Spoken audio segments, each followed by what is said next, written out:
right. Oh, yeah. John, Collin, and Jeff. I'm excited. Okay. Oh, you're excited. We're excited. We are excited.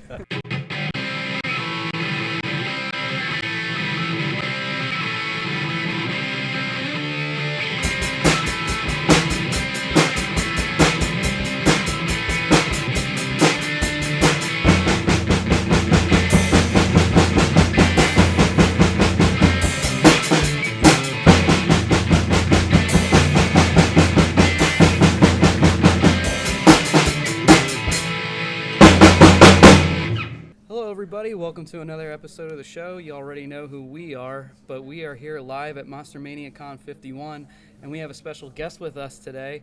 And John, you actually were the one who helped orchestrate this to happen. Hey, thanks, Collin. Thank you so much, guys. And we are here with Grandpa Munster himself, Mr. Daniel Roebuck. Oh, that's nice. Thank you so much, Danny, for doing I noticed this you with were us. clapping, Jeff. Yeah, I keep track of all these things. And then when I go down to the lab, I'm going to make something special for the boy who didn't clap. Yeah. Oh my God, this is the first time we've actually taken the podcast like on the road. I mean, we did Mahoning a couple of years ago with a movie in the 80s, and now we're actually having an interview in person in Maryland. Yes, How exciting is that? We're sitting here. The Roebucks are the last to leave. If ever anybody wanted to assassinate me, all you have to do is come to the end of the event. Well, Collin, no one's going to assassinate me. I'm a nice person. If this gave you some idea that I would be the one to assassinate, just know this. I will haunt you. If anybody's going to figure that out, it's going to be me. This is a pleasure to be on this podcast. We're here we're at Monster Mania. Dave Hagen and his crew, his family, doing an amazing show. This is my first time here. Very blessed to be here. Excellent. And how'd you like it? It was great. I mean, great. I used to do these things as a fan. Mm-hmm. I'm a fan of this genre, and I would do it as a fan, and we wouldn't even take money to sign, which drove a lot of people crazy. Remember Barry Bostwick? He was like, "What the F is the matter with you?" Because I would sign things for free, and then he'd be like, $40, and he was kind of annoyed by it. But as things turned out, I just realized, we make faith-based family movies, and one of your people knows that better than anybody because John Rochetter here has been in 2 of our movies. And done a great job. Thank you. Can't wait to see them too, by the way. Yeah, neither can I. That's a joke. No, I've seen them. They're very entertaining. So we make these movies, right? And when I make these movies, I don't at this point take a salary, and that means I have to write, direct, produce, film, act, edit, everything for free. So let's just say when I'm doing that, I can't be on 911 for Fox or whatever. So this is a good way to meet people and to keep the train running, as they say. Incredible. Thank you for taking the time to meet with us. We got a couple questions, so if that's all good to ask. Oh, I can't wait to interview. If you go in blind, here we go. So basically the first question we have on top of the bat is, what would you say is your favorite project that you've worked on? Oh, interesting. I would have said it would have been one of the ones that I directed because directing is such a personal and fulfilling job. You're seeing the thing come together, just like you guys do making this podcast. Mm-hmm. So I would have said Getting Grace up to a point, or Lucky Louie. Phenomenal film. Thank you. Yeah. Lucky Louie, or even the Hail Mary. Yeah, it took me a while, but I will say that we're this week Monsters came out. I'm a lifelong fan of horror movies and comedy. You can't even. I mean, it would be like one day, some kid named Neil Armstrong, when all they had when he was born was an airplane, saying I'd like to go to the moon, and then one day standing on it. Me being Grandpa Munster is kind of like that as a journey for a kid, loving this stuff as much as I love it. Who could have dreamed that one day I would be in it? Yeah. It's ridiculous. So that was joyful. Again, love making my own movies, a little different. Because, when I'm working for Rob Zombie, I can actually go home at night, and he has to worry about everything. He'll take care of the rest. Yeah, on my movies, I go home at night, and I worry about everything. Collin, you had a question? I do. What is it like coming back and working with Rob Zombie again? Well, it's nice to come back and do it in the form that we're doing it now, in which I am actually, one of the stars of the movie, because generally what he likes to do is kill me. he kills me, or he kills my soul by cutting my heart out and my part out. This was good because he's made it very clear, this is your payback. So, essentially, don't ask me for another lead role. This is the only one you're getting. And I don't mind that the guy films me and cuts me out of his movies. I am a little offended that he paid my father an amount of money of which I don't know to cut me out of our home movies. I don't. I know what my dad did with the money. He went to the track, but evidently I'm not in any of our family's films anymore, and that's thanks to Rob Zombie. Oh my gosh. How about that? Well, since we already talked about Rob Zombie, how is it coming back to play an icon? You've talked about a little bit of playing Grandpa Munster and being a lifelong dream. Yeah, it's a big responsibility, honestly, to have this. Because, look, I knew Al Lewis. I'm not a guy, it's ironic. I knew Al Lewis. I've worked with Fred Gwynn. I did a movie called Disorganized Crime with Fred. And Al I knew through our mutual friend, Kevin Burns. And I'm friendly still with his wife, Karen. I had a big responsibility to not screw this up, right? But because I knew Al, and we're from kind of the same place, and we're exactly the same size, and we're exactly the same shape. People thought he was tiny. He wasn't. He was 6'1", and he weighed 220 pounds. So I was right in the wheelhouse to play him. And when they announced, Rob Zombie is doing it, and they said, he always casts the same people.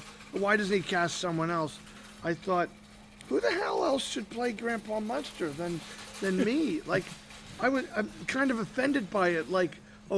Because I was, because they put a hatchet in my chest in 31, I'm not allowed to play Grandpa Munster. Well, I'm offended by that.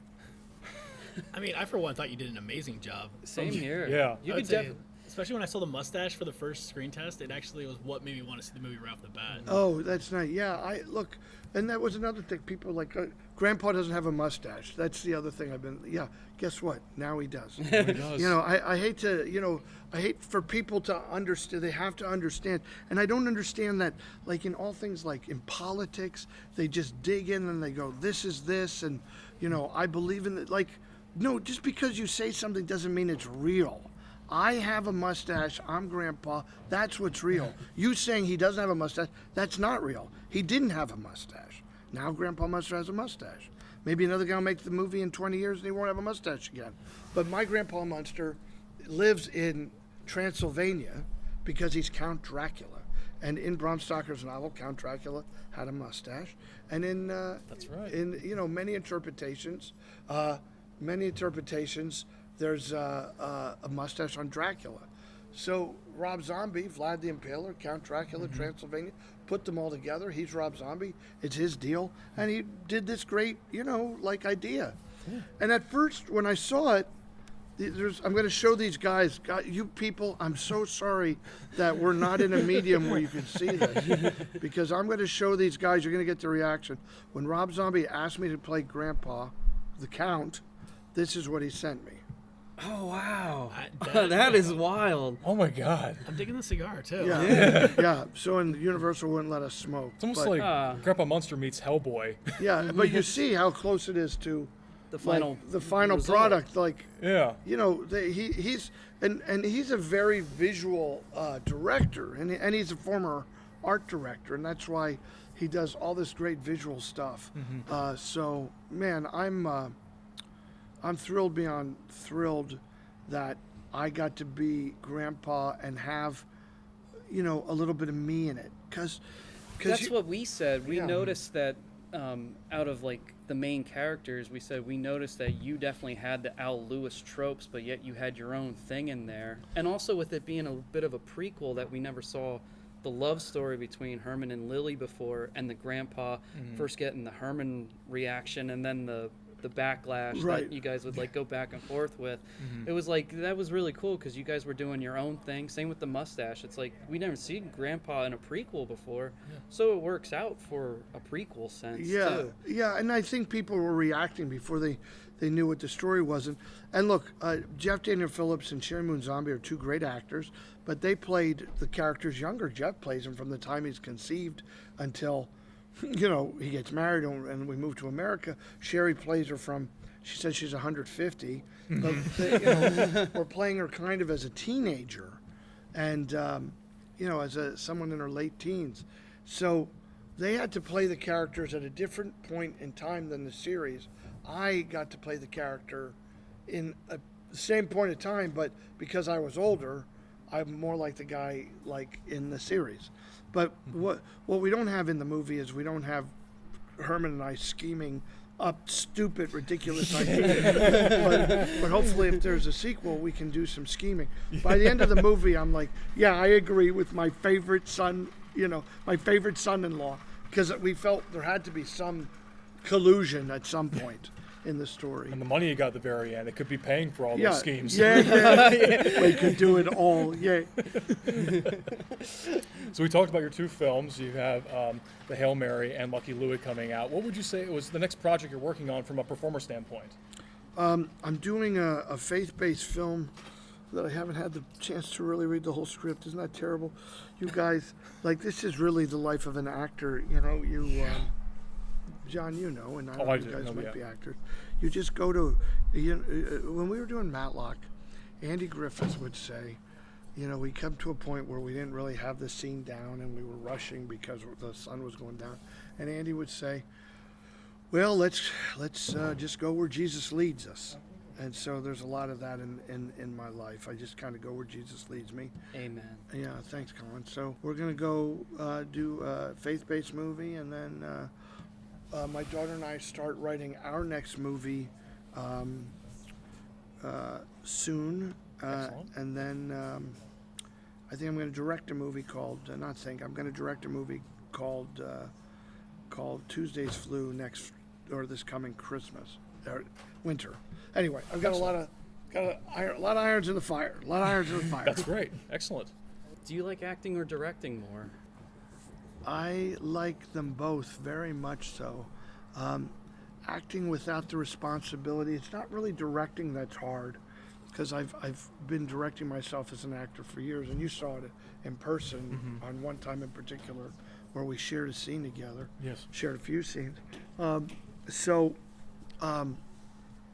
It's really producing and acting that's hard, because you're carrying such responsibility on your shoulders, and you're concerned about everybody else's stuff, because you better be, you know what I mean, or it doesn't get done.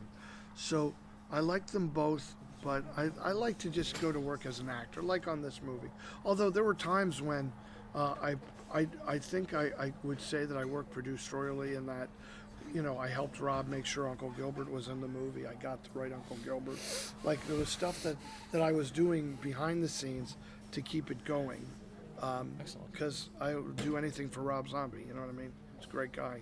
Yeah. So, as I'm watching the movie, I noticed you played multiple characters. Was that because of the COVID thing, or was it because you felt that these characters should have came to light? Well, it wasn't really my call. Look, the COVID thing certainly obligated us to protocols and situations that we would not have wanted to do. I know at one point Rob thought Pee Wee Herman for a part, or Weird Al Yankovic for a part. All those are great ideas, but then we had to shoot on location, and everybody had to be shot. And we had COVID protocols. So it's fun to play two characters. So I think the idea was we were going to try it, but then one day Rob comes. We were shooting a Paris sequence, a block and a half from where the hotel we stayed in, and so he walked from the set to the hotel, and he, I was just in the lobby reading a book, and he goes, "Hey, you want to be in a movie tonight?" And I put my book down, and I ran with him to the set, and I played the French guy in the movie. That's right. Like it was just like that. So it's almost a little more spontaneous. Yeah. But Ezra Mosier, the talk show host, I knew I would be playing him, and I'm wearing my Gary Marshall teeth, so I had to bring the Gary Marshall teeth. That's right. Yeah. What movie essentially wanted you to be in the movie business to begin with? Oh, well, I would say it was all movies, all Universal horror movies when I was a child. But my life kind of changed because I was an entertainer. I was a ventriloquist when I was 6, which, yes, it's as bad as it sounds.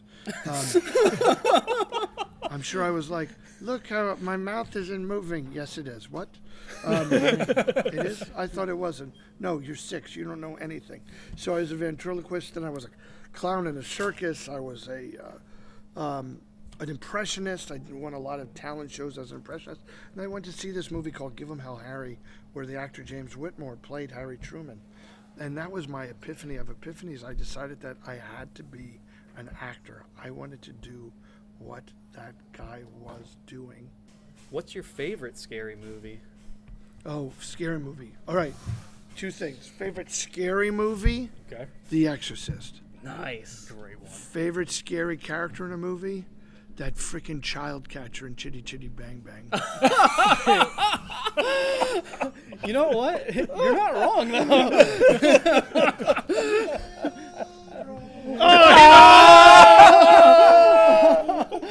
Look, did you hear that?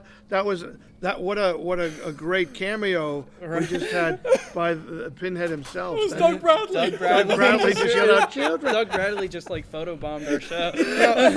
Now, look, you got a guy called the Child Catcher, and he has a net and a hook, and it's like, what? I remember that image, and he's kind of, by the way, he's kind of asexual, and he's dancing around. Now, I know a lot about this. I just wrote an article about this. His name is Robert Helpman. He was an amazing ballet dancer, Australian, I think.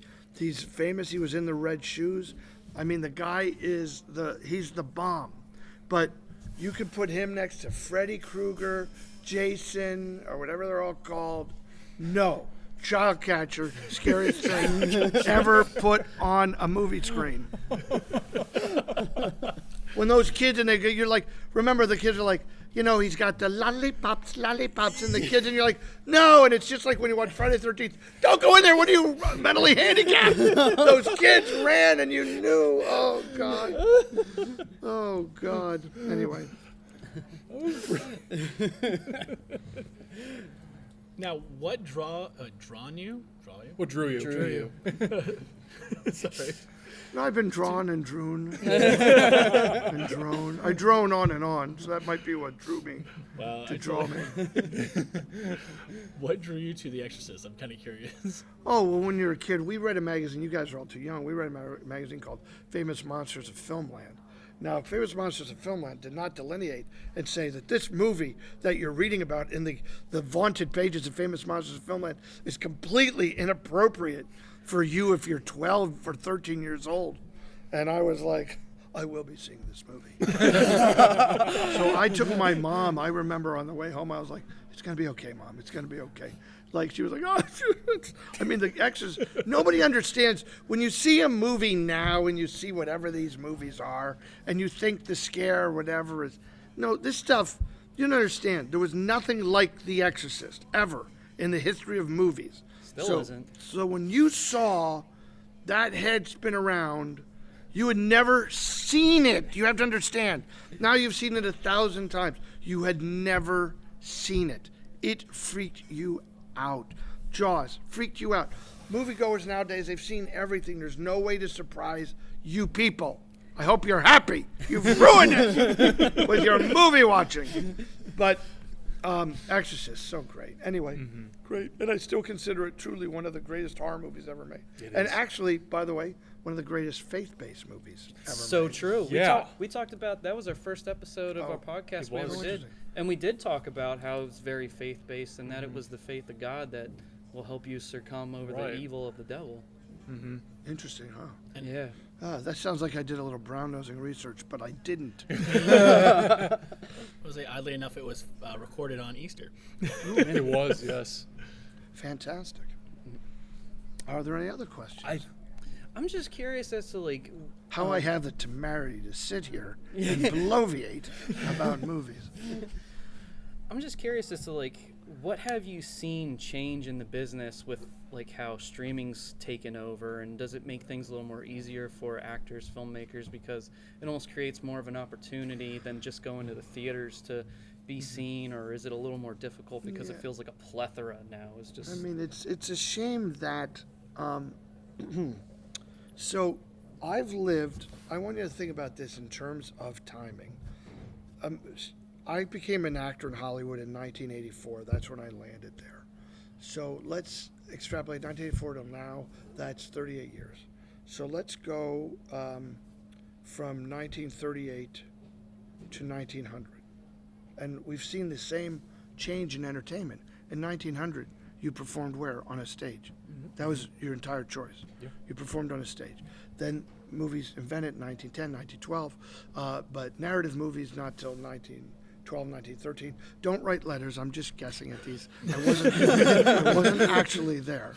But so narrative films, 1912, 1913, 1914. Movie stars like Charlie Chaplin, 1917, 1918, 1919.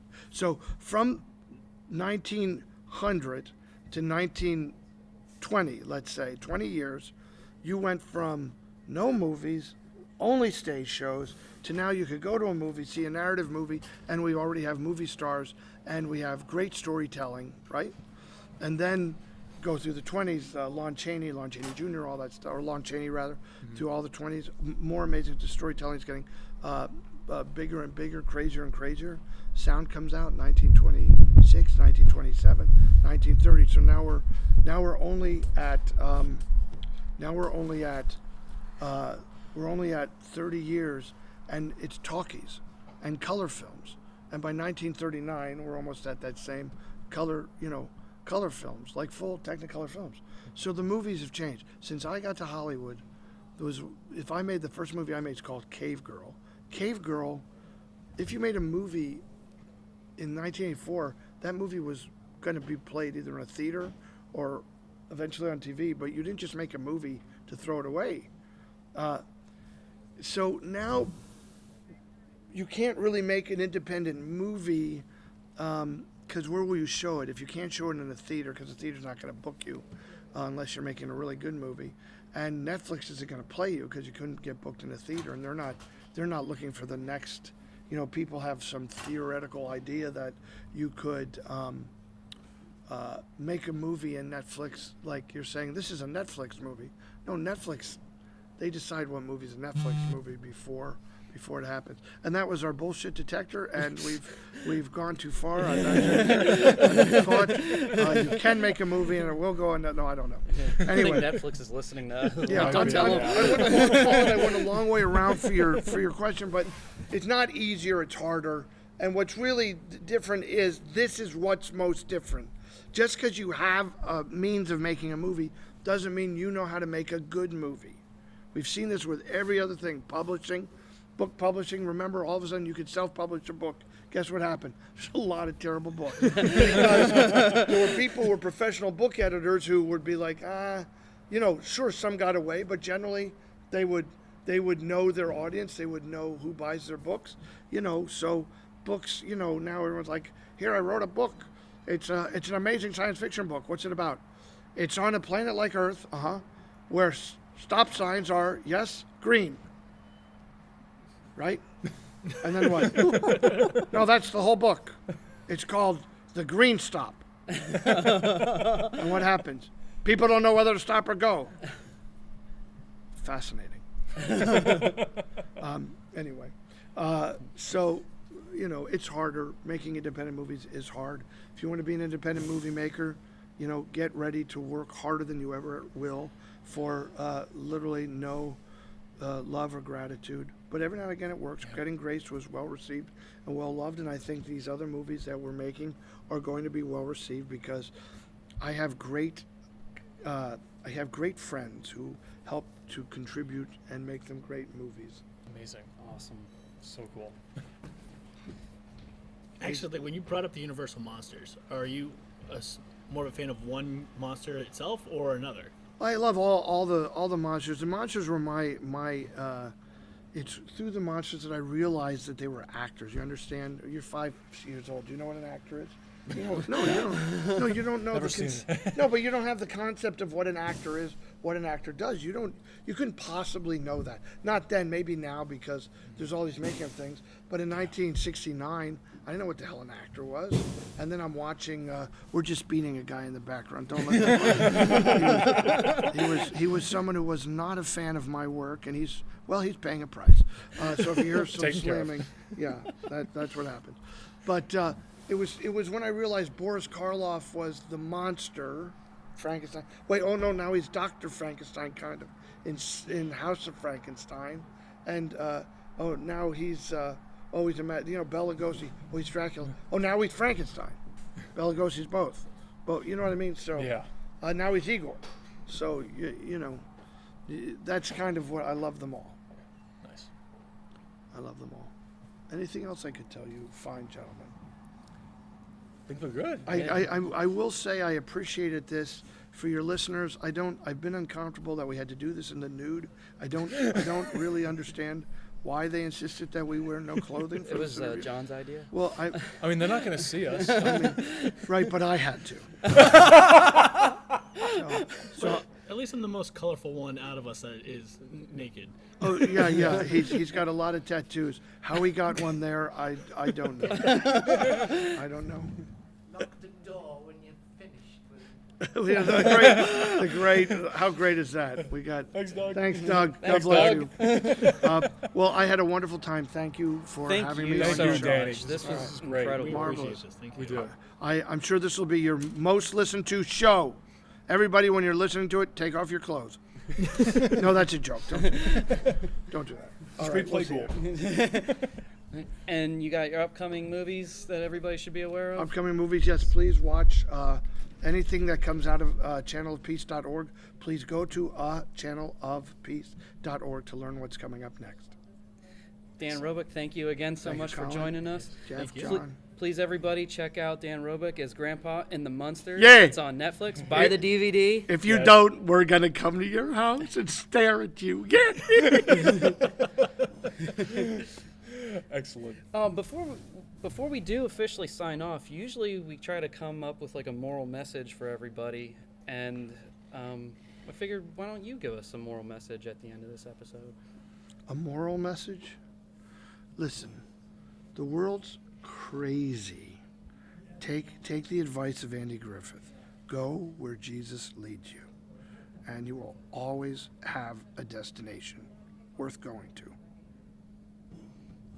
Thank you for that. Everybody, Mr. Dan Roebuck. And with that, we shall sign off. This is Collin Peters. John Rochetter. And Jeff Manfred. And Danny Roebuck.